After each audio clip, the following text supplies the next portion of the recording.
Support comes from the Missouri Forest Products Association, committed to conservation and careful management of the state's forests to make them more resilient and better habitats for wildlife. ChooseWood.com. Welcome to St. Louis on the Air. I'm Don Marsh. A challenge for any community, St. Louis certainly among them, is to attract and retain talented people who can strengthen and improve and grow our community on all levels. There's an event tomorrow evening related to this objective. More on that a little bit later. But with me in studio to discuss the issue, LaShawna Lewis is director at Aerospace IT and a board member for Downtown Neighborhood Association. Susan Gobo is a community leader and founder of Mosaic Project's Women's Connector. Katie Carpenter is Focus St. Louis Associate Director of Member and Alumni Relations. Thank you all so much for being here. It's great to have you. LaShawna, let me begin with you. It's often said that St. Louis is not a very welcoming place for people who come in from out of town. You have a big smile on your face. Do you agree with that or not? I think a lot of it depends on what you're looking for. I noticed that when I talked to a bunch of people, my partner, I just got engaged in January. Congratulations. Thank you. She's from Dallas. So I asked her, what were some of your first impressions? And she was like, well, I was out in the county and I didn't know, where some of the things were and like what was going on down at Busch Stadium and all of that because I'm so far apart. And one of the things was when she met me and we started a relationship, I just kind of took her around to the different neighborhoods. And she was like, I had no idea that so many different things were happening. So having an ambassador helps a ton. And usually I tell people, that's kind of the first thing you need to do is just find somebody that knows the city well, that can kind of take you around and show you the different little cliques here and there. Susan, let me turn to you. I know the Mosaic Project is very, very interesting and luring people to this community for a lot of reasons because they provide such an important role. How are we doing in that regard, do you think? Well, Mosaic Project is doing a great job, and I am with this project since the beginning. And what they do, it's really to welcome these international people when they come over here because they don't have any connections. So the culture is different, the language is different. So they provide a lot of different programs to help them if they are students or professionals, or in my case, women that come over here with their husbands. So my role is to connect and to help them to be integrated into the city. Do they find St. Louis a welcoming community? Well, it's a hard question because at the first time when you don't know anybody, so it's hard to say if they are welcome or not. Mm-hmm. But once they start meeting and have a connector, as she said, a mentor, so they just need some help to the first step. And Mosaic Project, it's starting a new program called St. Louis 101. It's really about to have someone to connect the transplant to some community or to someone from St. Louis. To integrate them into the society, if you will. Yes. Katie, what is Focus St. Louis's role in all of this? Yeah. So in 2012, Focus St. Louis launched our Emerging Leaders program. And that really helped. It's a class that runs in fall and spring. And it's for some high potential leaders, 22 to 35. And we found that the graduates of that program were really interested in staying connected and engaged, no matter whether they had lived here all their lives or were brand new to the region, and finding additional ways to make those connections. And so out of that, we formed a Young Professionals Committee that plans a lot of our Young Professionals events, like the one you mentioned coming up. It's actually on Wednesday. And they were really interested in this conversation about how can we bridge the gap between natives and transplants, because I think a lot of times people who have lived here their whole lives are surprised to hear that St. Louis isn't a welcoming place, or that people get that impression. And once they do, they say, oh, that's completely unintentional. I didn't even realize I was leaving people out of the experience or the conversation. And so we're really interested in making those connections and finding those ambassadors and really catalyzing on that, making that happen faster. I spoke to a group at Washington University, I guess it's been a year or so ago now, and I asked how many of these young students plan to stay in St. Louis after graduation. Most of them were from someplace else. They laughed at me. That we're getting out of here as fast as we can. I mean, how do you deal with that kind of an attitude? Well, I think that, in terms of attraction to the region, I don't think we're in a necessarily different place than a lot of places in the country. It's really based on job opportunity. And so I think that is huge, and there's a lot of institutions and organizations that are working on that, on really making sure we have those opportunities. But once people are here, how do you bridge that gap between you got the job? In planning this event, I've talked to many, many young professionals over the last several months, and they really aren't excited to tell me about their job. They're excited to tell me about the relationships they've made and how they've gotten connected. Sometimes that's through volunteering with a nonprofit organization. Sometimes that's through a book club that they've joined. I met one couple that came here from California, and they actually said where they found a great group of friends was connecting to a pet meetup group on Facebook. So I think anecdotally, these connections can come from a lot of different places, but how do we scale up and do more of that? LaShawn, aside from walking friends through the neighborhoods to show them what we have here, what else do you do? How do you sell St. Louis? Well, one of the things that I did, I used to work at a company for 2.5 to 3 years, but one of the things I noticed is that the diversity wasn't quite exactly what I would have liked to have seen. And I noticed it was epidemic throughout various businesses and organizations and regions. So I founded a company called Lewis Consulting, which is my own company. And what I do is I go through and I help businesses after they've done their diversity training. So they've already done that, but they actually need help getting out into the region and changing the landscape of exactly what their organization looks like. So basically, I'm that second step. You have the diversity training, which is great, but then what do you do after that to actually make the real change happen?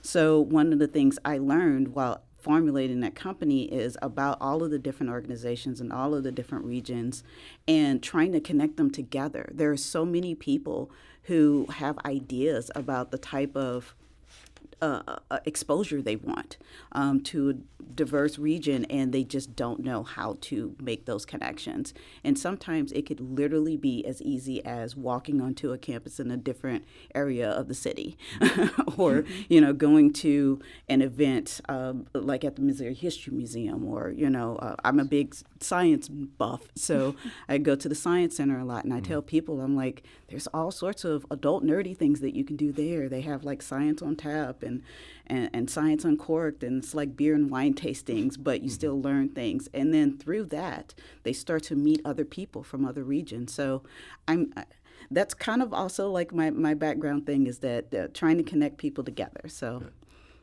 All righty. Well, do you have a website for this company of yours? I do. It's lmlewisconsulting.com. We'll put that on our website, too, at Thank you. stlpublicradio.org. You bring up an issue that I'll turn over to Susan here now with regard to diversity. And the fact that St. Louis also has a reputation for being a very polarized community. And I would think that this would be an obstacle that to people wanting to come here because they hear of places like Ferguson and the troubles that we had here and other things that have happened since. How do you overcome that? Well, that's true. People go to internet and they find these statistics. But the more, I think Mosaic is doing great in this, and the city is doing great to show the good things we have here. We have a very good cost of living here. We have safe neighborhoods, free museums and places. It's just we have to sell and to brag more about St. Louis. I think we have good resources here that people just don't know if you don't tell them. Do they ask questions about that when you confront them? Yes. Like in my group, I have 301 international spouses now from 55 different countries. Wow. And sometimes they don't have friends, they don't go out, they don't know. And once they come to our meetings, they have a chance to learn about the cultural life in St. Louis, because I take them to the museum, zoo, botanical garden, and they start seeing the beauty in St. Louis and say, hi, here it's a beautiful place. And they tell their families about that and their friends, and they start changing the perspective of St. Louis. Well, Shauna, how do you deal with it?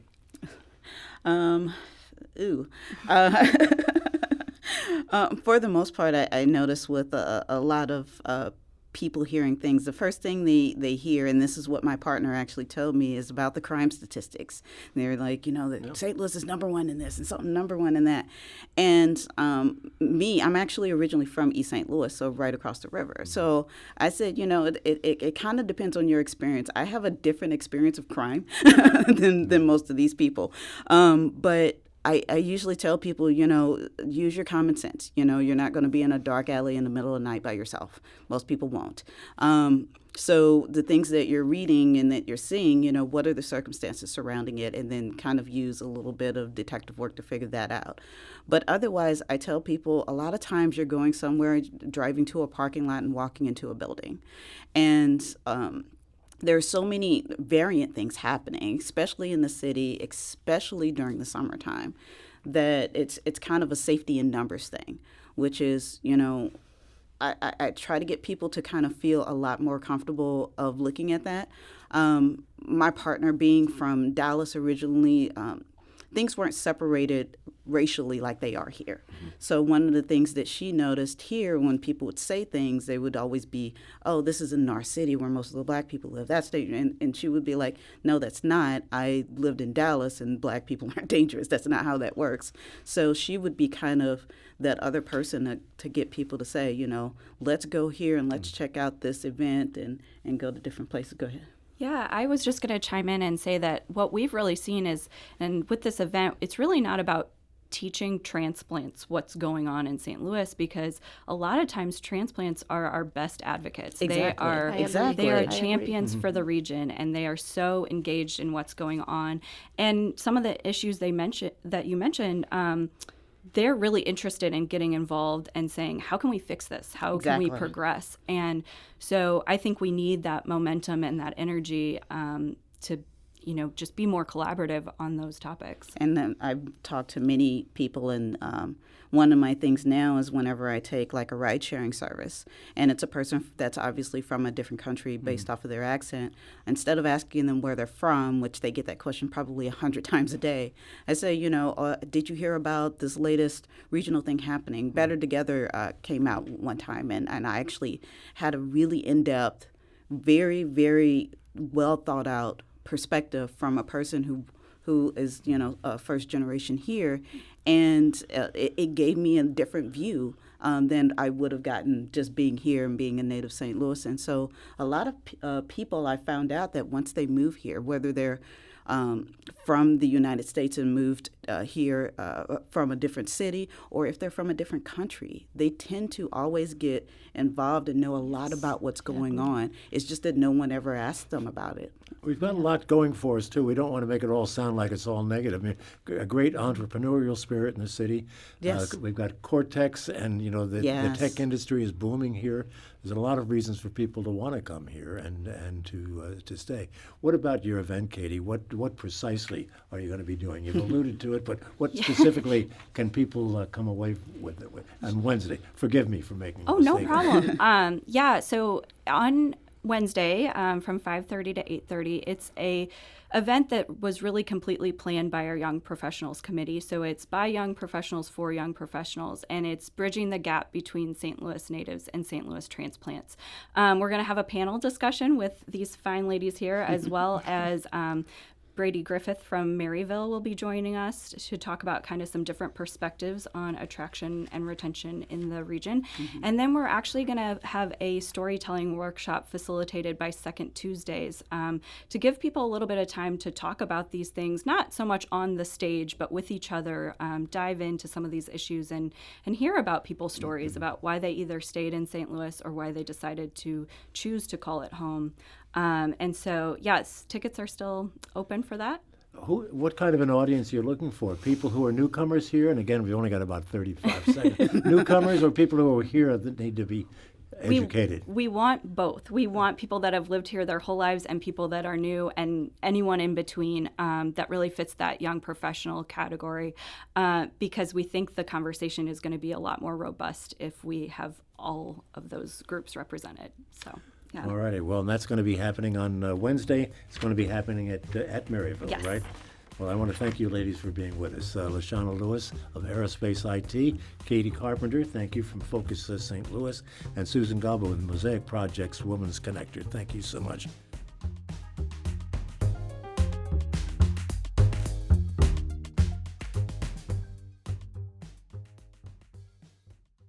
Support comes from the Missouri Forest Products Association. Missouri produces wood pallets, railroad ties, white oak barrels, hardwood floors, and more. Details on the variety of products made in the state are at choosewood.com. The Gateway brings you the day's news from the St. Louis region and across Missouri. It also includes stories from the Illinois side of the river and our Metro East reporter, Will Bauer. In Alton, in Belleville, in East St. Louis, in Edwardsville, in Cahokia Heights, at Scott Air Force Base, I'm Will Bauer, St. Louis Public Radio. Listen to reports from Will and all of our journalists weekdays on the Gateway, on the STLPR app, and wherever you get podcasts.